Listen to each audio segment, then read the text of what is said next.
Durgadevi friends Honnavar ಆಶ್ರಯದಲ್ಲಿ ಅಖಿಲ ಕರ್ನಾಟಕ ಕೊಂಕಣಿ ಕಾರ್ವಿ ಸಮಾಜದ ಬಾಂಧವರಿಗಾಗಿ ರಾಜ್ಯ ಮಟ್ಟದ ಪ್ರೊ ಕಬಡ್ಡಿ ಪಂದ್ಯಾವಳಿ ದುರ್ಗಾದೇವಿ ಟ್ರಾಫಿ 2024 ಹೊನ್ನಾವರ ಪಟ್ಟಣದ ಸೇಂಟ್ ಥಾಮಸ್ ಶಾಲಾ ಮೈದಾನದಲ್ಲಿ ಹಮ್ಮಿಕೊಳ್ಳಲಾಗಿತ್ತು. ಸಭಾ ಕಾರ್ಯಕ್ರಮದ ಉದ್ಘಾಟನೆಯನ್ನು ಕುಮಟಾ ಹೊನ್ನಾವರ ಕಾಂಗ್ರೆಸ್ ಮುಖಂಡರಾದ ಮಂಜುನಾಥ್ ಎಲ್ ನಾಯ್ಕ್ ಹಾಗೂ ಗಣ್ಯರು ನೆರವೇರಿಸಿದರು. ಮಂಜುನಾಥ್ ನಾಯ್ಕ್ ಅವರು ಮಾತನಾಡಿ, ಮೀನುಗಾರರ ಕುಟುಂಬ ಸದಾ ಕಾಲ ಸಂಕಷ್ಟದ ಬದುಕನ್ನೇ ಬದುಕುತ್ತಾರೆ. ತುಂಬ ಶ್ರಮಜೀವಿಗಳು. ಪಾಲಕರು ತಮ್ಮ ಉದ್ಯೋಗದ ಒಟ್ಟಿಗೆ ಮಕ್ಕಳಿಗೆ ಉತ್ತಮ ಶಿಕ್ಷಣ ಕೊಡುವತ್ತ ಹೆಚ್ಚಿನ ಮುತುವರ್ಜಿ ವಹಿಸಬೇಕು ಎಂದರು. ಅಲ್ಲದೆ ನೀವು ತೊಡಗಿಕೊಳ್ಳುವ ಉತ್ತಮ ಕಾರ್ಯಗಳಿಗೆ ತನ್ನ ಬೆಂಬಲ ಸದಾ ಇರುತ್ತದೆ ಎಂದರು. ಇವತ್ತಿನ ಮಟ್ಟದಲ್ಲಿ ಹೇಗಿದೆ ಅಂತ ಹೇಳಿದ್ರೆ, ಬಹಳಷ್ಟು ಶ್ರಮಜೀವಿಗಳು ಇಂಥ ಒಂದು ಶ್ರಮಿಕ ಜೀವನಕ್ಕೆ ಅವರು ಏನು ಶ್ರಮ ವಹಿಸ್ತಾರಲ್ಲ, ಆ ಶ್ರಮಕ್ಕೆ ಪ್ರತಿಫಲವಾಗಿ ಸರಿಯಾಗಿ ಏನೂ ಸಿಗ್ತಾ ಇಲ್ಲ. ನಾವು ನೋಡಿದ್ದೇವೆ, ಎಷ್ಟೋ ಕಷ್ಟಪಡಬೇಕಾಗಿದೆ. ಯಾವುದೋ ರೀತಿಯಲ್ಲಿ ಅವರು ಜೀವನವನ್ನ ನಿರ್ವಹಿಸುವಂತಹ ಪರಿಸ್ಥಿತಿ ಇದೆ. ಆದರೆ ಈ ಒಂದು ಕಾಲದಲ್ಲಿ ಅವರಿಗೆ ಇಲ್ಲಿ ಏನ್ ಮಾಡಬೇಕು, ಹೇಗೆ ತಮ್ಮ ಜೀವನ ಮಟ್ಟವನ್ನ ಅಭಿವೃದ್ಧಿ ಪಡಿಸಿಕೊಳ್ಳಬೇಕು ಅನ್ನೋದಕ್ಕಾಗೂ ಬಹಳಷ್ಟು ಹೆಣಗಾಡ್ತಾ ಇದ್ದಾರೆ. ಅದು ಏನೇ ಇದ್ರೂ ಸಹ ನನ್ನ ಒಂದು ಚಿಕ್ಕ ಒಂದು ಸಲಹೆ ಏನಂತ ಹೇಳಿದ್ರೆ, ತಾವೆಲ್ಲ ಮೀನುಗಾರ ವೃತ್ತಿಯನ್ನ ಅವಲಂಬಿಸಿದ್ರಿ, ಅದು ಬೇಕು, ಅದು ಮಾಡಿ ಅದೇ ರೀತಿಯಲ್ಲಿ ತಮ್ಮ ಮಕ್ಕಳನ್ನ ವಿದ್ಯಾಭ್ಯಾಸದ ಕಡೆಗೆ ಹೆಚ್ಚು ಗಮನವಹಿಸುವಂತೆ ಮಾಡಿ.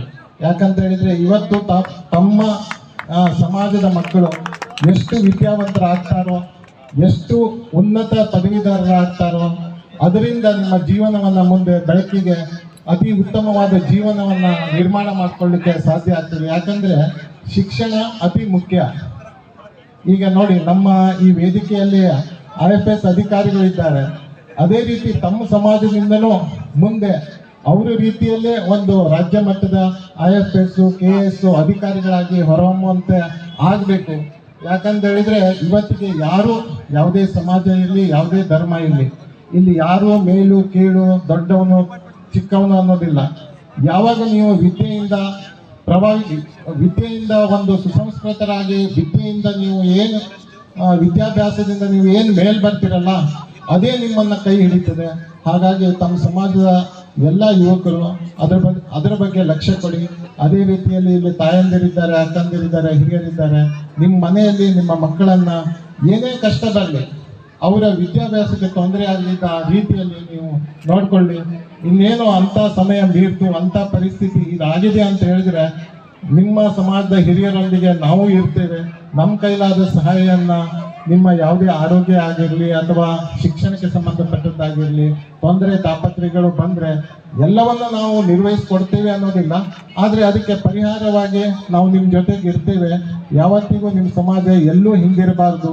ಕ್ರೀಡೆಯಲ್ಲಿ, ಸಾಂಸ್ಕೃತಿಕ ರಂಗದಲ್ಲಿ, ಶಿಕ್ಷಣದಲ್ಲಿ, ಉದ್ಯೋಗದಲ್ಲಿ ಏಳುಗತಿಯನ್ನು ಪಡೆದು ಉತ್ತಮ ಒಂದು ಮಾದರಿ ಸಮಾಜವಾಗಿ ಹೊರಹೊಮ್ಮಲಿ ಅಂತ ಹೇಳಿ ಆ ದೇವರಲ್ಲಿ ಪ್ರಾರ್ಥಿಸ್ತಾ ನನ್ನ 2 ಮಾತನ್ನು ಮುಗಿಸ್ತೇನೆ.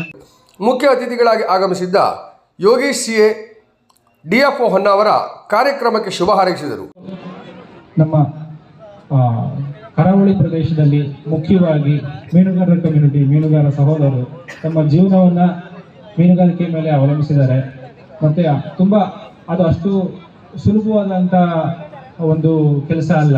ಸಮುದ್ರಕ್ಕೆ ತಮ್ಮ ಜೀವದ ಅಂಗನ್ನು ತೆರೆದು ಸಮುದ್ರದ ತುಂಬ ದೂರದ ಪ್ರದೇಶಗಳಿಗೆ ಹೋಗಿ ಕುಟುಂಬದಿಂದ 1 ವಾರ ದಿನ 10 ದಿನಗಳಿಂದ ದೂರ ಇದ್ದು ಎಲ್ಲ ತಮ್ಮ ಜೀವನೋಪಾಯಕ್ಕೋಸ್ಕರ ಮಾಡ್ತಾರೆ ಕೆಲಸನ.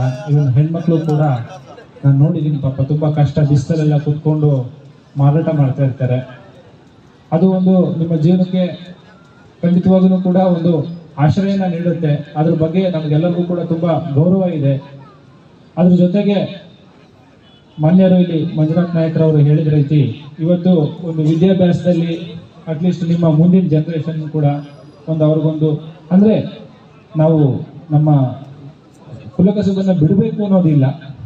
ಅಲ್ಲೂ ಕೂಡ ಅಡ್ವಾನ್ಸ್ ಟೆಕ್ನಾಲಜಿ ಯೂಸ್ ಮಾಡಿಕೊಂಡು ಇನ್ನೂ ಕೂಡ ನೀವು ಡೆವಲಪ್ ಆಗಲಿಕ್ಕೆ ಏನೇನು ಅವಕಾಶಗಳಿದೆ ಅದನ್ನೆಲ್ಲ ನಾವು ಉಪಯೋಗಿಸ್ಕೋಬೇಕು. ಸರ್ಕಾರದಿಂದ ಸಿಗುವಂಥ ಸವಲತ್ತುಗಳನ್ನು ಸದುಪಯೋಗ ಪಡಿಸ್ಕೋಬೇಕು.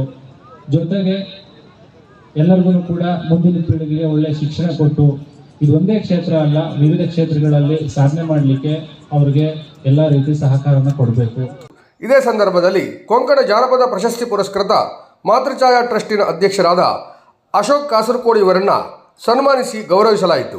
ವೇದಿಕೆಯಲ್ಲಿ ಉದ್ಯಮಿ ಸಂದೀಪ್ ಪೂಜಾರಿ, ಪಟ್ಟಣ ಪಂಚಾಯಿತಿ ಮಾಜಿ ಅಧ್ಯಕ್ಷ ಶಿವರಾಜ್ ಮೇಸ್ತಾ, ಸೂರ್ಯಕಾಂತ್ ಸಾರಂಗ್, ಸತ್ಯ ಜಾವ್ಗಲ್, ಗಣಪತಿ ಮೇಸ್ತಾ, ಉಮೇಶ್ ಮೇಸ್ತಾ, ರಾಘವೇಂದ್ರ ಮೇಸ್ತಾ, ಶ್ರೀಮತಿ ವೀಣಾ ವಿನಯ್ ರಾಯಸ್, ಪಿಡಿಒ ರಾಘವ್ ಮೇಸ್ತಾ ಹೀಗೆ ಇನ್ನು ಹಲವು ಗಣ್ಯರು ಉಪಸ್ಥಿತರಿದ್ದರು. ಸುದೀಶ್ ನಾಯ್ಕ್ ಕಾರ್ಯಕ್ರಮ ನಿರ್ವಹಿಸಿದರು.